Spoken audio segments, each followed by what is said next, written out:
반갑습니다. 봅시다. 이번에는 방한림전 한번 보도록 하겠습니다. 방한림전.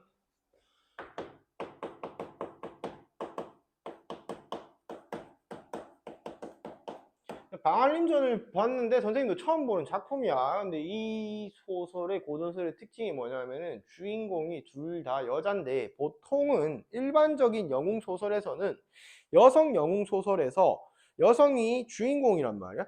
그럼 얘가 이제 남장을 해서 사회적으로 큰 성공을 이룬다라는 것이 일반적인 패턴이고, 그리고 그 사회적인 명성을 얻어가지고 결혼할 때에 자신이 여성인 것이 들통나게 돼.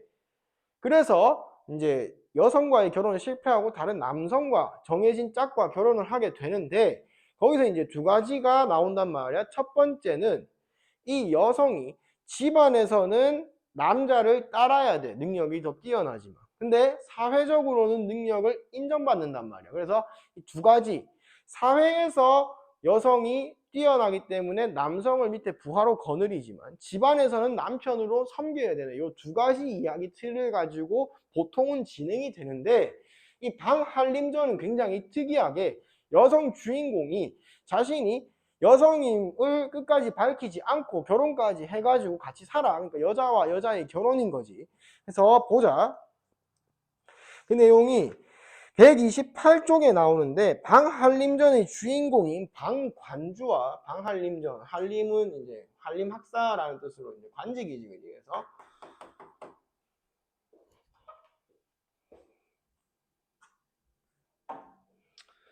지상계라고 설정을 할게. 지상계.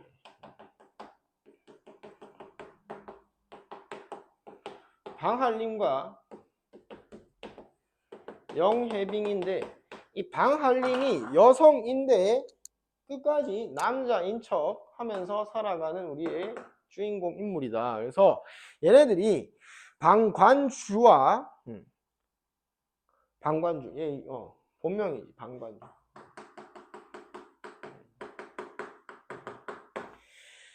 방관주와 그의 영혜빙은 세상을 떠난 후에 낙성의 꿈에 나타난다라고 되어 있는데, 여기서 이제 낙성이라는 애를 낳았냐? 낳을 수가 없잖아, 그지? 낙성이를 입양할 거야. 입양. 낙성이를 입양을 할 거고, 다음과 같이 전생담을 들려주는데, 우리는 본래 천상계, 이것도 뭐야? 천상계와 지상계고, 그러면은 얘도 똑같이 뭐야? 적강이지. 적강 와서 모티프고, 첫 번째. 두 번째가 뭐겠어? 이원론적 세계관. 이 이원론적 세계관의 결말은 뭐라고? 천상으로 돌아가는 거. 그래서 뭐다? 운명론적 세계. 운명으로 정해져 있다, 결말이. 이렇게 되는 거지. 그래서 천상계에서 지상계로 내려올 건데, 문곡성과 상아성이었다. 그래서 문곡성과 상아성이었대.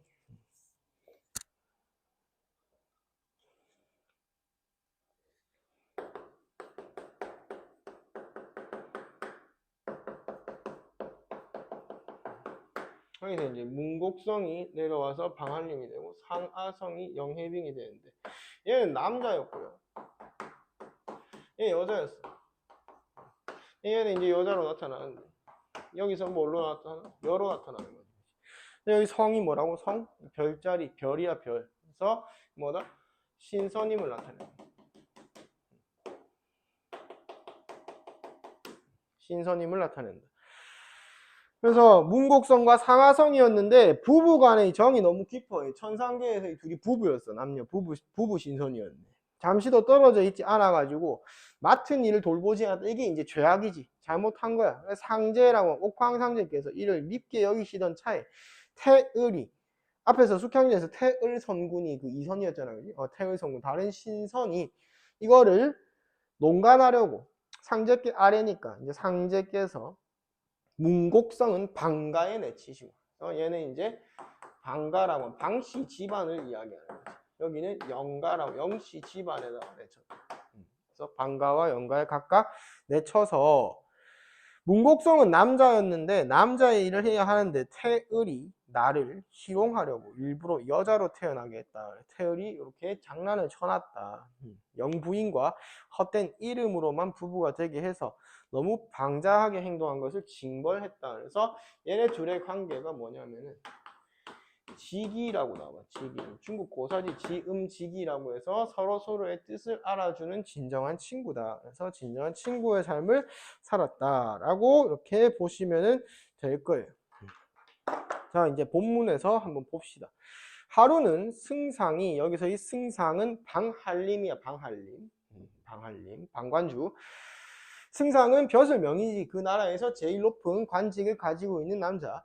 홀로 외헌이라고 하면은 이제 외부에서 손님이 왔을 때 대접하는 방인데, 외헌에 조용히 앉아 있는데 호련히 갈건을 쓰고 학창의를 입은 사람이 대나무 지팡이를 짚고 승상 앞에 나타났다라고 해서 뭐야, 딱 봐도 갈건, 갈색 두건 쓰고 학창의 같은 옷을 입었으니까 신선이지, 그지?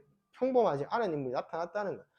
승상이 보니까 기골이 몸이 신선하고 고상하고 우아하기에 놀라서 어찌할 줄 모르다가 황급하게 의관을 바로 하고, 의관, 옷과 관을, 모자를 바로 쓰고 맞으면서 말했다. 귀한 손님께서 이렇듯 누추한 곳에 찾아오셨는데 제가 미처 예의를 갖추지 못하고 오래 서 계시게 하여 부끄럽게 그지없다. 대청으로 올라오소서. 그 사람이 허리를 굽히며 대답했다. 저는 천산도사다. 작은 술법으로 관상을 보곤 한다. 지나가던 중에 잠깐 들른 것이온데 어찌 귀인께서 이렇듯 맞아주시리라 생각했겠나이까. 승상이 활짝 웃으면서 말하기를 도인께서 신이한 재주를 가지신 듯하니까 제 얼굴도 보아주소서.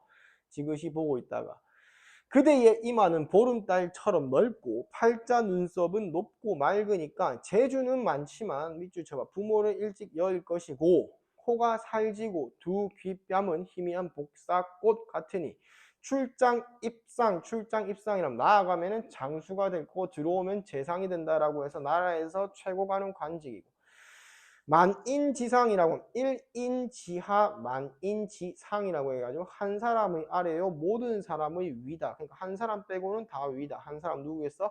황제겠지, 그지? 그러니까 그 나라에서 최고의 인물이 될 거다. 누구 빼고? 황제 빼고. 황제보다 더 높으면 이제 사형당하잖아, 그지? 두 눈이 가늘고 길고 흐르는 눈빛이 물결 같으니 재기가 넘치고 귀하게 될 것이고, 입술이 단사, 붉은 단자야. 붉은색을 찍은 듯이 얇고 말주변은 소진처럼 찌어나고 치아는 백옥처럼 희니까 나라를 위태롭게 할 만큼 아름답다.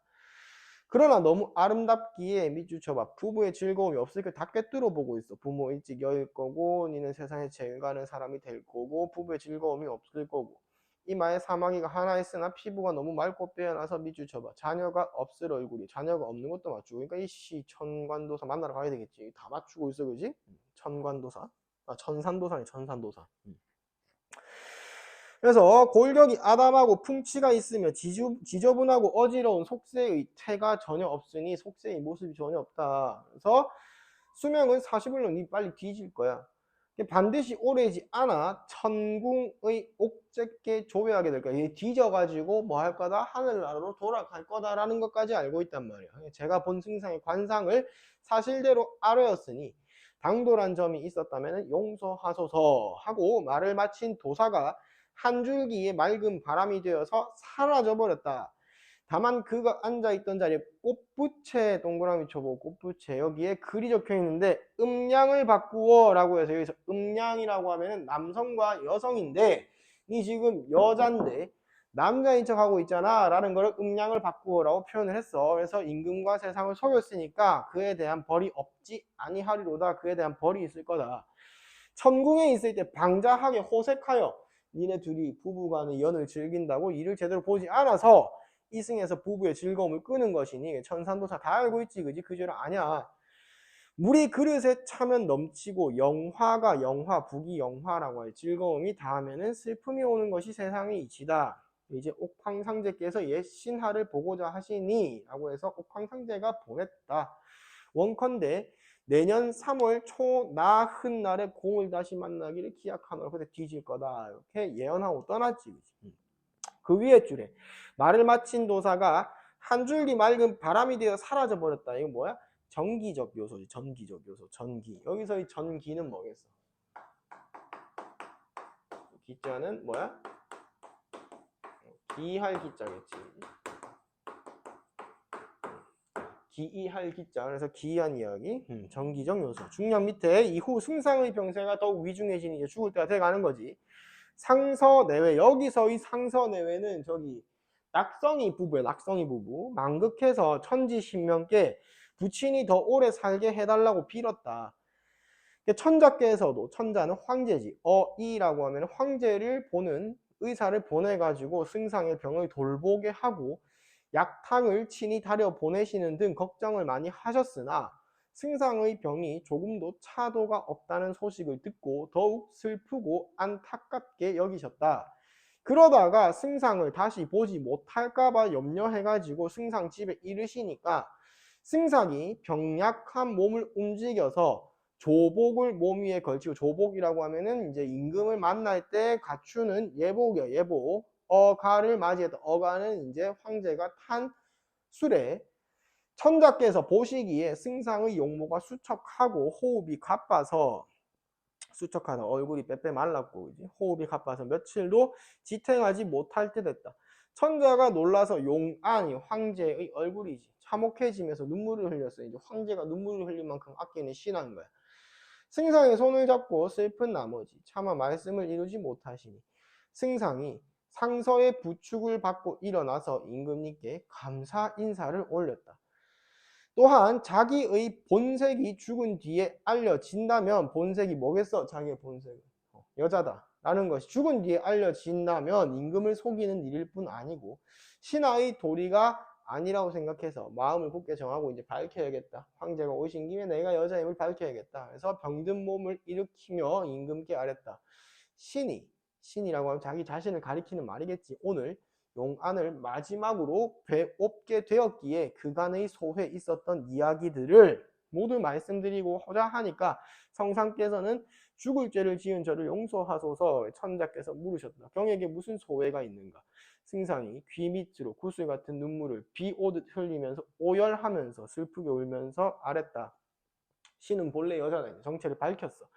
일찍 부모 돌아가시고 어린 생각에 가문이 망할까봐 염려하고 있었는데 신이 12살 되던 해에 폐하께서 널리 인재를 구하신다는 소식을 듣고 구경하려고 나왔다가 폐하의 성은을 입어서 이르게 되더니 12살, 나는 12살 때 그냥 정글짐 타고 있었는데 이분께서는 12살 때 그지? 황제께 가가지고 이렇게 등용이 되셨네. 오늘에 이르게 되었으니 그간 신의 본색을 차마 아뢰지 못했다. 또한 영공이 강요하기에, 영공이라고 하면 영해빙의 아버지겠지. 영해빙의 아버지께서 강요하기에 부득이 영녀와 인연을 맺게 됐다. 결혼했다. 영녀는 처음부터 신의 본색을 알고 내가 여자임을 알고 성품이 괴이하여 발설하지 아니했다. 그리하여서 신과 영녀는 지기가 되어 서로의 뜻을 알아주는 친구가 되어서 다른 사람이 시비, 왜? 결혼을 했으니까 이제 제가 여자처럼 생겼더라도 시비 터는 애가 없을 거 아니야. 시비를 피한 지 오래됐다. 오늘에 이르러서 신이 천벌을 받아서 황천에 가게 되었기에 그간의 소회를 모두 아랜다. 낙성도 신의 친아들이 아니라 하늘이 내려주신 것을 신이 기른 것이다. 내가 길렀다. 그래서 마침내 죽기에 이르러서 더 이상 폐하를 속일 수가 없어 실상을 모두 아뢰고 신이 규중 여자인데도 몸을 함부로 드러내서 예법을 흐트렸기에 내가 지금 여자니까 관직에 나와서는 안 되고 남자들이 하는 일을 해서는 안 된단 말이야. 근데 그걸 한 것을 예법을 흐트렸다라고 하고 있지. 감히 팔뚝 위에 있는 주표를 보여드린 이후에, 주표라고 하면은 꾀꼬리, 여자의 상징이라고 보면 돼요. 폐하와 세상을 속인 죄값을 청하고자 한다. 승상이 말을 마치고 소매를 걷어 올려서 옥처럼 고운 팔뚝에 주표를 드러내어서 어람하시기를 기다렸다. 어람하다라고 하면은 이제 임금이 보는 행위야. 임금님께서 보시기를 기다렸다. 천자께서 황제가 전혀 뜻하지 않고 승상의 참된 사정을 듣고 매우 놀라시더니 기쁜 얼굴로 칭찬해서 말했다. 오늘 경의 실상을 들으니까 놀랍고 기특하다. 경은 어질면서도 기이한 사람이다. 규중. 여기서 규자는 내가 좀 외우자고 했지. 규방 규자야. 규방이라고 하면은 여인이 기거하는 방이지. 그래서 규중, 그 여인으로서 지혜가 어찌 이같냐. 규중, 여인의 연약한 몸이 이토록 지혜와 용기가 뛰어나고 굳세고 적진을 대할 때마다 신출기몰하고 싸움마다 이길 줄 누가 알았겠는가. 의외로 왕이 지금 여성임을 알고도 황제께서 칭찬을 해주고 있지. 그지? 짐은 경의 신체와 용모에 부족함이 없다고 생각했지만 오직 키가 다른 신하들에 비해 작고 수염이 없는 것을 이상하게 여기긴 했었다. 그러면서 깨닫지 못해서 경의 인륜을 지켜주지 못했으니, 경의 인간으로서의 도리를 지켜주지 못했으니 내가 어리석고 사리에 밟지 못한 탓이다. 100번 뉘우치고 1000번 애달팔지라도 누구를 원망하리요. 안심하고 하루빨리 자리에서 일어나길 바라노라. 내가 내 잘못이다. 존나 사랑하는 거지. 그만큼 신하로서. 짐은 마땅히 저버리지 아니하리. 네가 여자라도 난 널 저버리지 않을 것이니까 빨리 자리에서 회복만 해라. 주표를 보지 않을지라도 어찌 경의 절개. 여기서 절개가 뭐야? 절개. 지조와 절개라는 단어가 나오는데 지조와 절개는 뜻이 변치 않는다라는 거야. 그러면 지조와 절개가 뜻이 변치 않는다라는 뜻으로 봤을 때 누구에게 향하느냐에 따라서 남편에게 혹은 남편 혹은 사랑하는 사람에게는 사랑이라는 의미겠지. 이게 이제 임금이나 황제에게 가면 어떻게 되겠지? 임금이나 황제에게 가면 뭐가 되겠니? 충성심이겠지. 그래서 내 경의 절개를 모르겠는가. 그래서 내가 네 주표 안 보여줘도 네 안다. 네의 충성심 안다. 그러시더니 승상의 일을 더욱 기이하게 여기며 제3 다시 승상을 위로하셨다. 그러고 나서 130쪽에 4번 가보시면 여기 이제 4번의 여성 영웅 소설은 영웅의 일생 구조를 따른다는 점에서 남성 영웅 소설과 유사하지만 변화된단 말이에요. 그래서 이제 여기서 좀 변화되는 장면이 다 남장 후에 집을 떠난다. 그 다음에 왕실 또는 귀족의 권유로 여성과 정혼하는데 아가 이제 원치 않게 여성임이 밝혀지고 남성과 결혼해서 여성의 삶으로 회귀한다. 이게 뭐야? 이제 일반적인 영웅 소설. 그래서 요 네 가지가 일반적인 영웅 구조랑 조금 다른 점이야.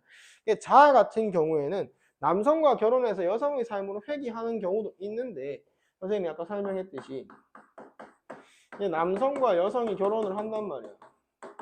그러면 이제 질서가 두 가지가 나올 거야. 사회에 나아갔을 때와 집안에서는 이 여성이 남성을 섬겨야 되는 가부장적 사회에서 살아야 되지.